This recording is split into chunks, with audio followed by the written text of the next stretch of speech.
Hey guys, welcome back to Micho Makes. My name is Micho. I like to make stuff. Today I've got part number 57 of the Toyota Sprinter Trueno AE86 by DeAgostini. This is the 1/8 scale massive model that we're building together. Without further ado, let's just jump right into this one. Okay, starting off, we've got our cover here. We've got our frames again.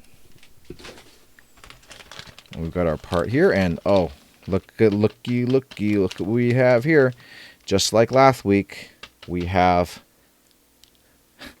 floor mats, and these are the rear ones. We'll take a look at that in just a second. And we've got our magazine. All right, let's take a look inside of this one.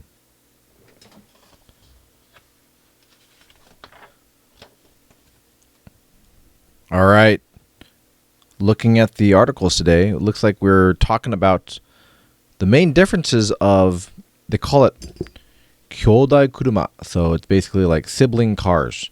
And obviously there's a variation of sibling cars like the Levin and the Trueno, right? They basically, in the article, and you can, I'll zoom in on it so you can kind of read it. What's really funny is that the Corolla was the original one, and then the Sprinter was actually added in, and they changed the name. I just kind of read the article beforehand, but you can see there are tons of the same features. Obviously, the difference you can see here are the headlights, that's the most obvious. Hatchback version, coupe version. This one's obviously souped up with the lip. You can see the bride seat in there. This looks like a bone stock Trueno too as well. But then you show other examples inside here of vehicles too. I'll make sure that you guys can see these and use Google Translate to read that if you'd like.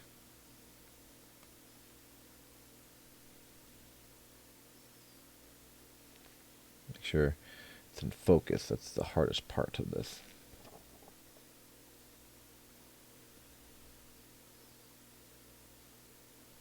You can see some of the cars that they have examples of sibling cars that are very similar but share sometimes the same powertrain, same engine, same,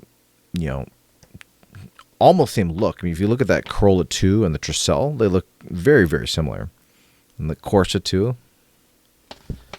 But they all have maybe a little bit of variances in regards to how they, might handle, or the fact that one has bigger storage capacity. Yeah, you can definitely see that the variances and the similarities between these guys here.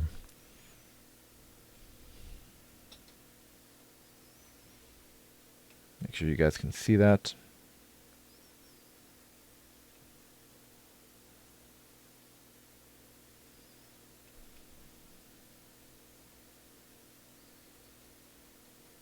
Cool. So it's really cool how they kind of put variances on there to really give you a lot of options, right?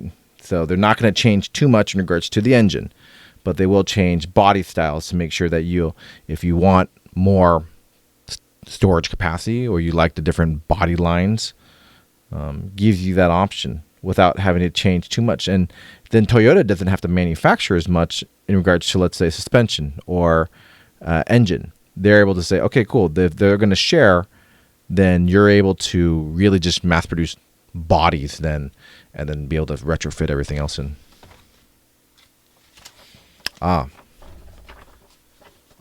They call it the Toyota Harrier, like a Harrier jet, right? But this is the 1997 to 2003 Lexus RX 300, sometimes 400, but pretty well-known SUV, luxury SUV in the US. Looks exactly the same as they would be in Japan. Obviously, difference initially is the fender mirror, which is very, very common in Japan. But obviously the the nomenclature of and the name of Lexus is more luxurious for the Toyota brand, which is really cool. So if you're buying a Lexus, you're buying a Toyota, and everybody knows that Lexus probably makes some of the best cars for Americans in the world.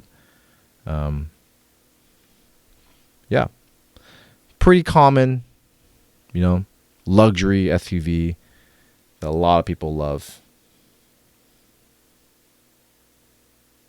Cool. Let's just jump right into the part. And as predicted, we're doing floor mats again. Rear floor mats this time. Looks like they're only taking up a little bit of a space here. Oh no, my apologies. Front and back. You can see top and bottom right there. And it looks like, are we taping this in? Oh no, wait, let's see here. Looks like this is gonna be for the tunnel, I believe. And then it gets installed on the sides there. Aha, yep. And so this actually looks like it gets taped right there on the tunnel too as well.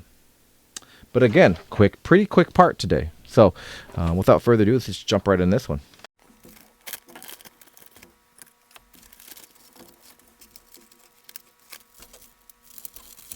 Okay, starting off here, we'll just check this thing out. And this is our carpet pieces that we have here. We've seen these for the past few parts. We'll jump right into this tunnel piece. It looks like it's just another piece of rubber, but it is pretty formed, which is nice, and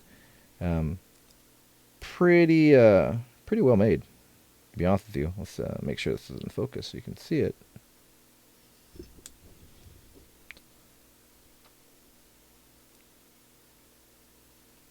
There it is. Got some tape pieces here. Now this is obviously going to be double-sided.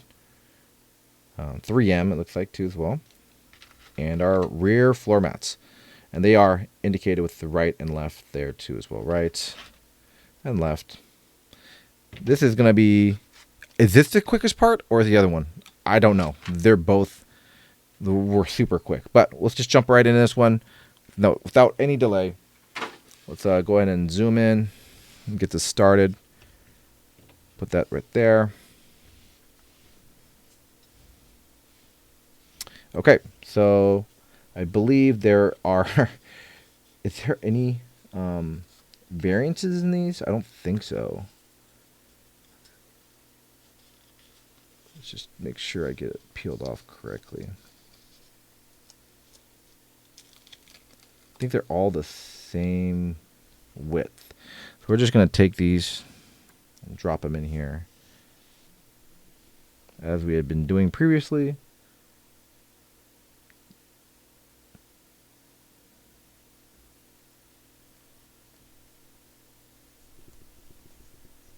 Pushing them down pretty good to get those lines to show up too as well. Like that a lot. Okay.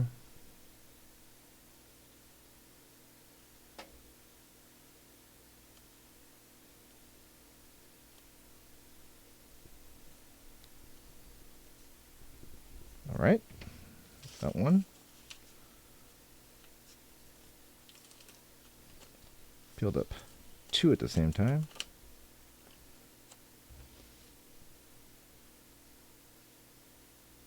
And I don't think there's a front or back on these either. So there is a right and left, but I don't think there's a... This one's front or this one's behind.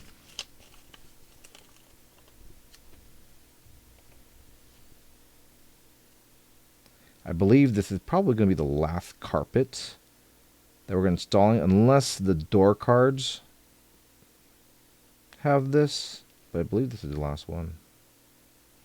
Or maybe the roof too, or the interior roof, ceiling. I don't know. All right, 2 carpets are done. Let's take a look at this now. So it looks like double-sided tape. We'll just double make sure. Okay. So you can kind of see. Let's zoom in on this one. You can see, obviously, this is at an angle. This is a... If you look at the piece right there, it's kind of cut angularly. There it is. And then you have the variances on this edge right here too as well. So obviously there are these pieces here are cut like that. So I don't think there's any kind of like beyond just us not screwing this up. Double-sided tape. Let's get this laid down again. There it is. Just like that.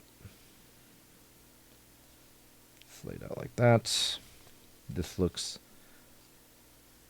about kind of like this, so it would be this the orientation, I believe. It's a little wider on that side.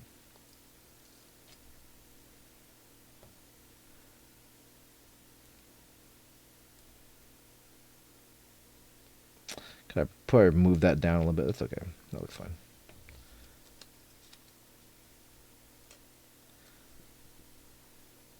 Oh. Oh no. Okay. So here's a little problem. The tape actually is stuck to this, so I'm gonna have to kind of lay this in just like this. Let's see here. What I might do, actually, solve this. Grab some scissors here and cut this out so that it gives me a little bit more control. And I'm gonna grab this edge here with my, I don't even know what these tweezers are called, but it's kind of nice because they're always locked. So I'm gonna grab this edge like here, so I don't have to keep pulling it down, just like that. So now I can kind of loosely hang on to it. You can see the sticky on there. I just accidentally peeled it off. What I'm gonna do is just cut this just like this, like that. So we have that edge there. Another pair of tweezers. So I've got the sticky part right there too as well. I'm just gonna kind of see if I can lay this in, or maybe I need to be a little bit more precise on that edge. So grab this edge again. Scissors again.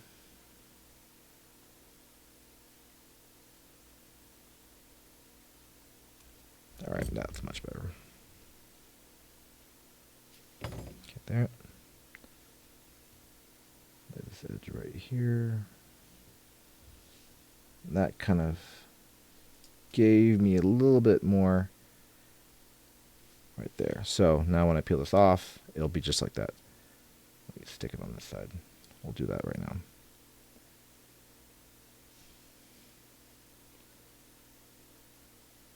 Oh yeah, see, there it is. Little cockeye, not too bad.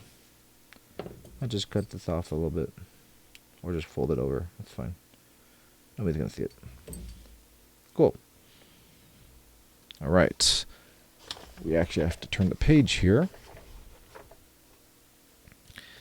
And we are installing now this part here. So we'll grab the interior again.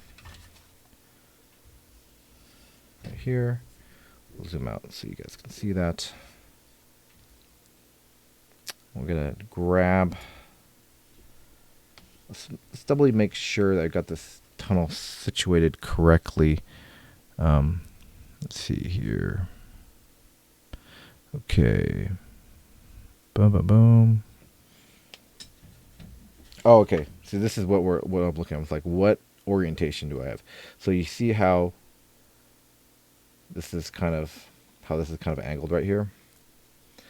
This is coming down this way too as well. So it's going to go like that. And the orientation of this piece, let me look here. It looks like we're orienting it on this bottom portion right here. So let me grab these pieces off here. The glue is exposed. The tape, double-sided tape is exposed.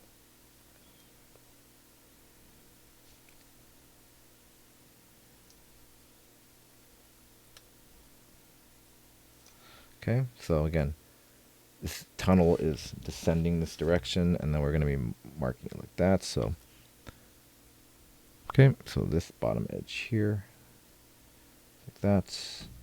Press this down here, and fold them down like that. Cool. And that's taped on.